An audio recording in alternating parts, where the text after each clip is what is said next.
Le poison du passé. Ce soir-là, tout était parfait. Amara riait. Elle était entourée. Elle venait de réussir. Dans cette ambiance chaleureuse, elle leva son verre et dit avec un grand sourire. À ma promotion et à tout ce qui commence aujourd'hui. Ensuite, elle prit une gorgée. Quelques secondes plus tard, son sourire disparut. Sa main trembla. Quelque chose n'allait pas. Puis, soudain, elle perdit l'équilibre et tomba. En un instant, ses amis furent pris de panique et se précipitèrent vers elle. Tout le monde était choqué de ce qui venait de se passer. Son prénom résonna dans la pièce. Mais Amara ne répondit pas. Amara resta immobile. Ses yeux étaient fermés. Sa respiration devint faible. Vite, quelqu'un appela les secours. Chaque seconde parut interminable. Les pompiers arrivèrent rapidement et prirent la situation en main. En observant Amara, ils comprirent immédiatement que ce n'était pas un simple malaise. Ils lui mirent de l'oxygène, la stabilisèrent, puis l'emmenèrent à l'hôpital. Les médecins analysèrent la situation. Le verdict tomba. Elle avait été victime d'un empoisonnement. C'est à ce moment-là que la détective Nila arriva. Elle observa Amara. Très vite, elle comprit que quelqu'un aurait tenté de lui faire du mal. De retour au restaurant, elle leur annonça la nouvelle. Tout le monde se demandait qui avait pu faire ça. Nila commença à mener son enquête. Elle observa chaque visage. Lina pleurait, mais évitait le regard. Karim restait silencieux, presque trop. Le serveur tremblait, visiblement perturbé. Chaque détail comptait. Chaque attitude intriguait. Peu à peu, une évidence s'imposa. Tout le monde pouvait être suspect. Pour avancer, Nila examina le verre d'Amara. Le résultat fut surprenant. Le poison n'était pas dans la boisson. Il avait été ajouté après. Donc quelqu'un s'était approché d'elle, avait attendu le bon moment. Et surtout, cette personne savait exactement quoi faire. Nila consulta les caméras. Elle regarda attentivement les mouvements, les allées et venues, les absences. Puis, soudain, elle remarqua une silhouette. Discrète, rapide, presque invisible. Un visage flou. Mais une présence qui dérangeait. Une présence qui n'avait rien à faire là. Nila commença à avoir des doutes lorsqu'elle rassemblait tous les éléments. Mais les preuves n'étaient pas suffisantes, car chaque personne cachait quelque chose. Comme si le coupable était quelqu'un engagé par une personne qui connaissait bien Amara. Elle se demandait comment cette silhouette avait pu passer inaperçue s'il n'y avait pas de complice. Une chose était certaine, Nila ne laisserait rien au hasard. Tant qu'elle n'aurait pas de preuves solides, aucune piste ne serait écartée. Elle poursuivit son enquête, se plongea dans la vie d'Amara et remonta patiemment son passé. Tout semblait normal. Puis, un détail attira son attention. Alors, elle voulut en savoir plus sur cet homme qui était avec Amara sur les photos. Après avoir interrogé les proches d'Amara, elle découvrit que c'était Noah, l'ex d'Amara.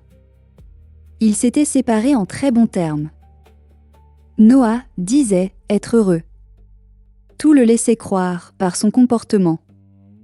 Ils continuaient à échanger, de temps en temps, comme de simples amis.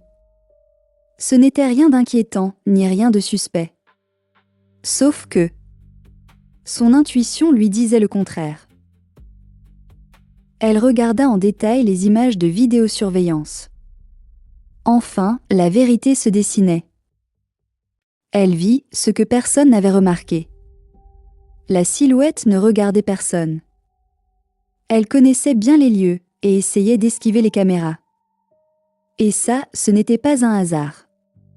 Tout avait été calculé et préparé. Ensuite, Nila se figea sur l'image d'une voiture garée devant le restaurant. Un détail. Un simple détail, mais qui ne trompait pas. Elle consulta la plaque. Plus de doute. C'était bien la voiture de Noah. Les images confirmèrent son identité. Nila fronça légèrement les sourcils. Sa présence sur les lieux, ce jour-là, n'avait rien d'une coïncidence. Un mandat d'arrêt fut immédiatement établi. Cependant, Noah n'était pas chez lui. Se croyant malin, il était revenu sur les lieux, pour cacher des preuves. Mais il était trop tard, la police arriva. Il fut interpellé sans résistance. Ses mains attachées, il resta, étonnamment, calme. Son regard, froid, presque vide. Comme s'il savait déjà. Nila s'approcha. D'une voix ferme, elle lui demanda pourquoi. Il répondit qu'il n'avait jamais accepté leur séparation, qu'il faisait semblant d'être heureux, mais tout était faux. Il ne supportait pas de la voir avancer sans lui. À l'hôpital, Amara ouvrit les yeux. Elle était encore très fatiguée. Lorsque Nila lui annonça la nouvelle, elle resta sous le choc. Incapable de réagir. Ses yeux se remplirent de larmes. Elle murmura. Il avait bien pris notre séparation. Il disait qu'il était heureux. Puis elle comprit. Tout était faux. Ce n'était qu'un masque pour cacher sa colère. On croit connaître les gens. Mais la vérité est souvent bien cachée. Noah n'avait jamais tourné la page. Et parfois, le passé revient là où on ne l'attend pas. Noah avait quitté Amara parce qu'il pensait ne pas être prêt pour construire un vrai futur avec elle. À cette époque, il croyait encore avoir du temps. Pour réfléchir, pour revenir, pour comprendre ce qu'il ressentait réellement. Amara avait souffert, mais elle avait fini par accepter sa décision. Petit à petit, elle avait appris à vivre sans lui, à se reconstruire, à retrouver sa paix et à recommencer à voir la vie du bon côté. Quelques années plus tard, Noah comprit enfin l'erreur immense qu'il avait faite. Il réalisa qu'Amara était la seule femme qu'il avait réellement aimée. Mais lorsqu'il tenta de revenir dans sa vie, il découvrit une vérité qu'il refusait d'accepter. Amara avait définitivement tourné la page. Elle ne l'attendait plus. Elle ne souffrait plus pour lui. Et le voir revenir ne provoquait plus rien dans son cœur.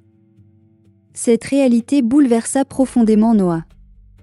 Au lieu d'accepter ses propres erreurs, il plongea lentement dans le déni. Son amour se transforma peu à peu en obsession. Puis cette obsession devint une haine silencieuse qui grandissait de jour en jour. Il ne supportait plus de voir Amara heureuse sans lui. Tout semblait lui réussir. Sa carrière, sa nouvelle vie, les personnes qui l'entouraient. Pendant que lui s'enfonçait dans sa frustration et ses regrets. Dans son esprit, Amara était devenue responsable de sa souffrance. Et plus il la voyait avancer sans lui, plus quelque chose de sombre grandissait en lui. Jusqu'au jour où cette obsession finit par devenir dangereuse.